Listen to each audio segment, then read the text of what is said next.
Hi, it's Kamon Reynolds. Let's do a full inspection on this big hive and see what's going on. This new follow along has been a lot of fun for me. It's made me remember a lot of the first year or two when I was getting into beekeeping. I hope that it's been helpful to you. Thanks for following along with us. And there's still more to come. We really need to monitor these mites. We need to make sure these bees are ready for our fall flow, which is very short.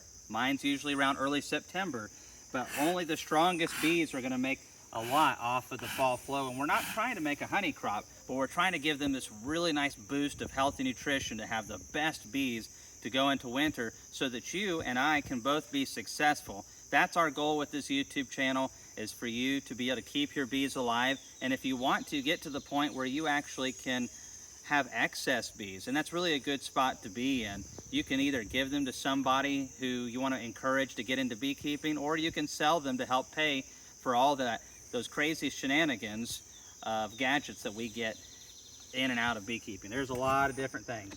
All right. Boy, they have glued this down. Woo, and there's a lot of bees in here. So we took that nice split out of here. Look at all that propolis. I need to put some of those beetle traps in here.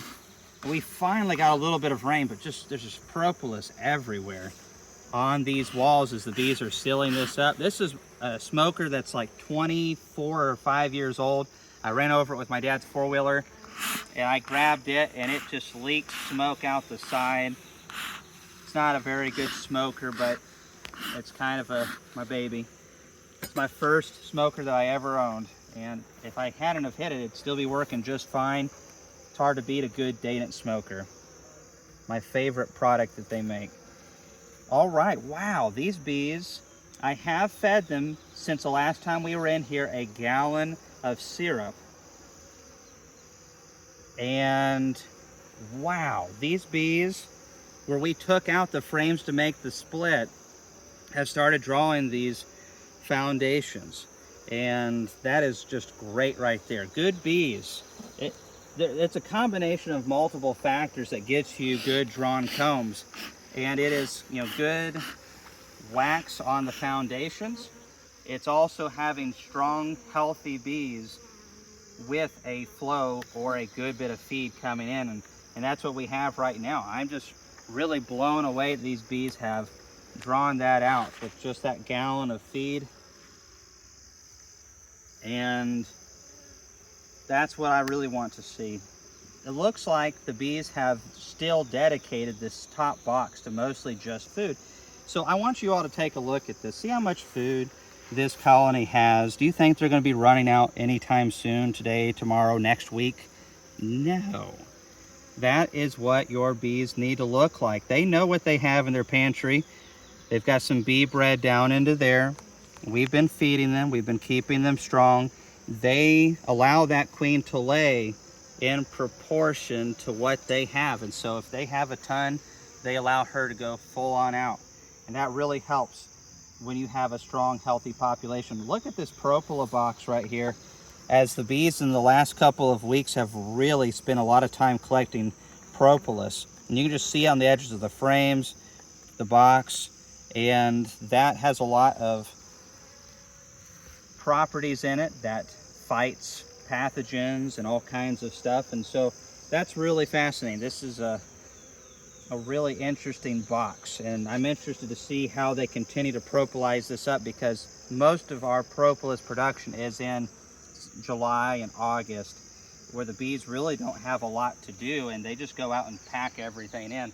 And then we see a good bit towards winter, or going into winter, where the bees are getting ready to seal everything up to try to get ready for that winter. All right, so I'm not seeing any brood up in here.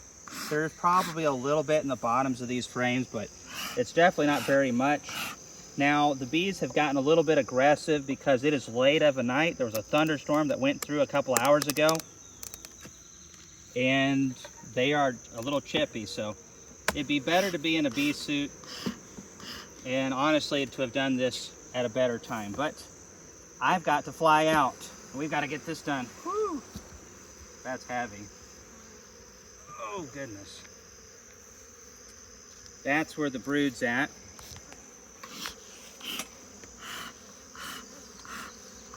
All right.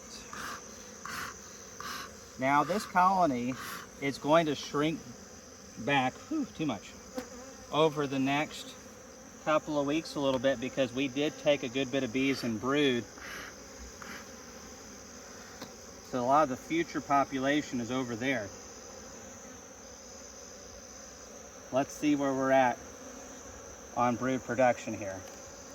Boy, Laurel, these bees are not very happy. Wow, I should have put my bee suit on. This may be a very entertaining new follow-along video. Look at that right there. Look at that gorgeous pattern. This is prime for mid-July. When you're seeing patterns like this and your queen's laying and you have plenty of food like we have in here, I mean, this colony is in great shape for the future. With beekeeping, you know, bees can die fairly quickly. They don't live that long, and colonies can also die fairly quickly, and that's why we do routine inspections this time of the year. Every 2 weeks, I want you guys to get into your bees if you can. You don't have to be real intense with everything, but just go in, check how much food we have, and now we're going to check a couple frames of brood, maybe try to gauge how many we have. But when you're seeing patterns like this right here, and all these new bees emerging out, fuzzy young bees like that, that's what you want to see. Check out that old bee right there. That one's really old. Probably going to die in the next couple of days. Got some drones down into here, some healthy fat drones. If you see drones being kicked out this time of the year, your bees are probably close to starvation. They'll kick those drones out this time of the year if they run out of food. But man, I'm just seeing beautiful patterns. There's eggs and larvae down into there. And now that we got that one frame removed, we can work a little bit better.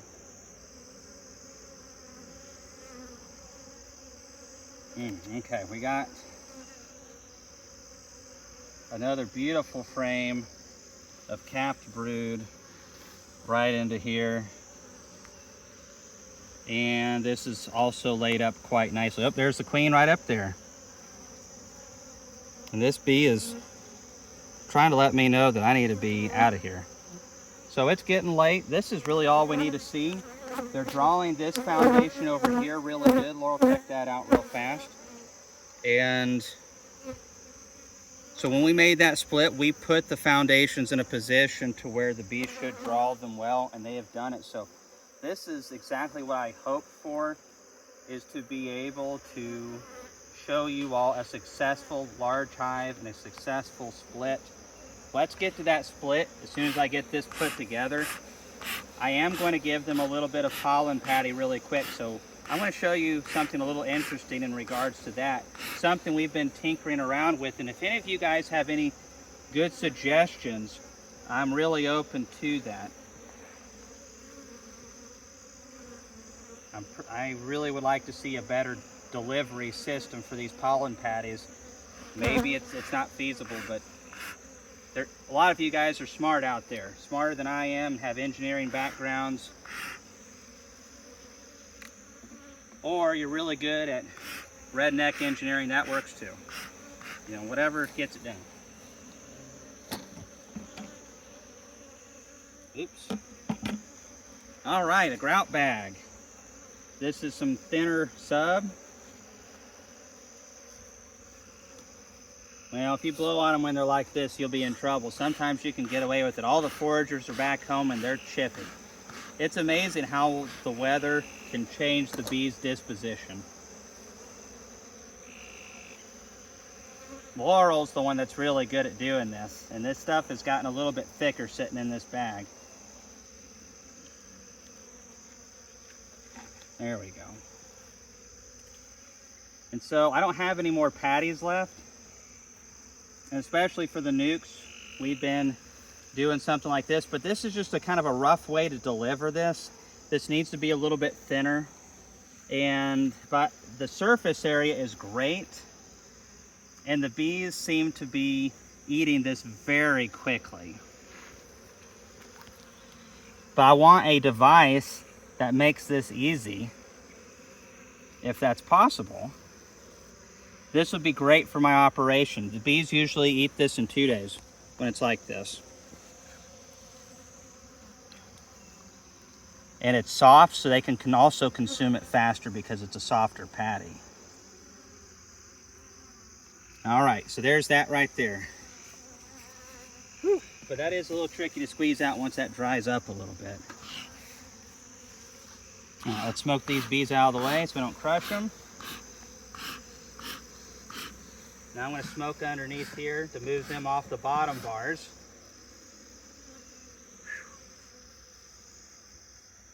This is exactly what I want to see this time of the year. And had we not taken the split, they'd be even stronger. And that's why I'm feeding them, is we need this queen to continue to lay those solid patterns and get this colony back to where it was before we split it, so that they have a nice population. The other advantage to splitting this colony is it breaks up the mite reproduction phase and splits the load up.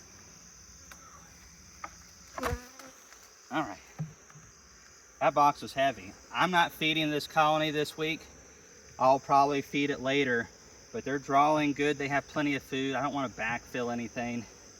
You could give them a little bit of feed right now, but that top box has got 35 to 40 pounds of food, and that bottom box probably has another 15 to 20. So that's right where I want it to be. This will be a short inspection on this new queen.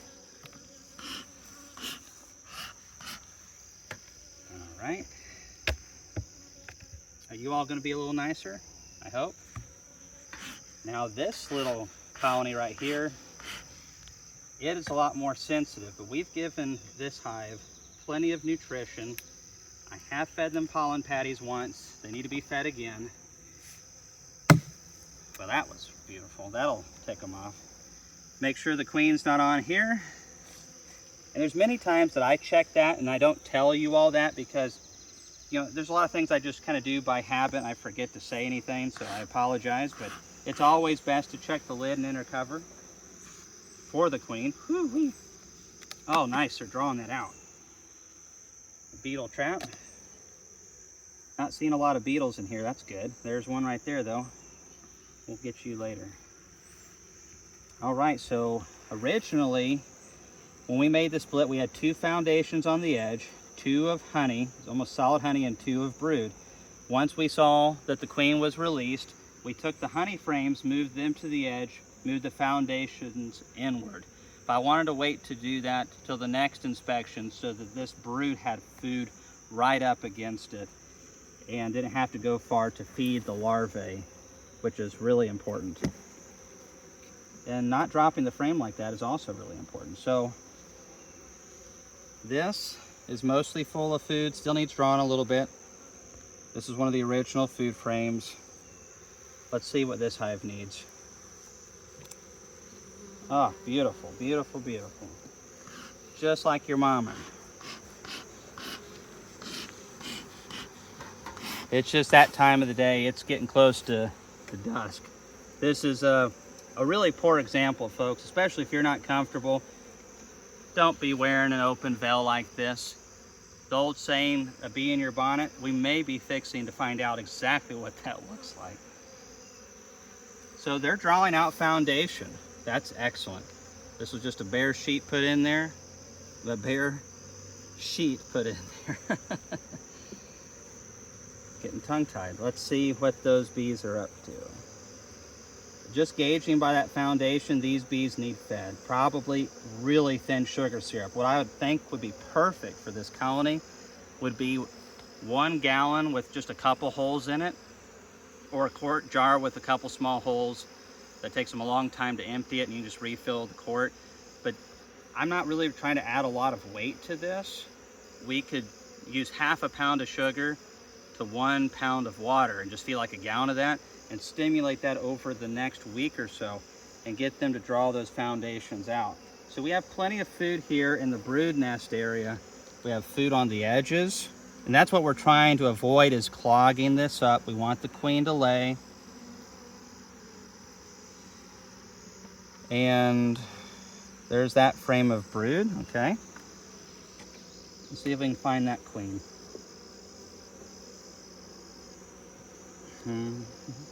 So they've been drawing on that foundation really good. Oh, there's the queen.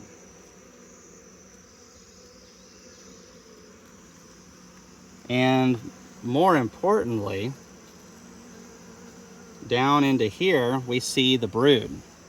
We see young larvae, and it's critical that this first round that this queen produces is successful, and then it happens pretty rapidly because, again, bees age quickly, and not only do they age and die quickly, but they age and they don't produce royal jelly very well after a period of time. Bees go through different stages. When they first emerge, they're not good at producing much of anything. That's why they go and they clean cells and do some cleaning, and then they get to the stage where they start being able to produce jelly and stuff like that.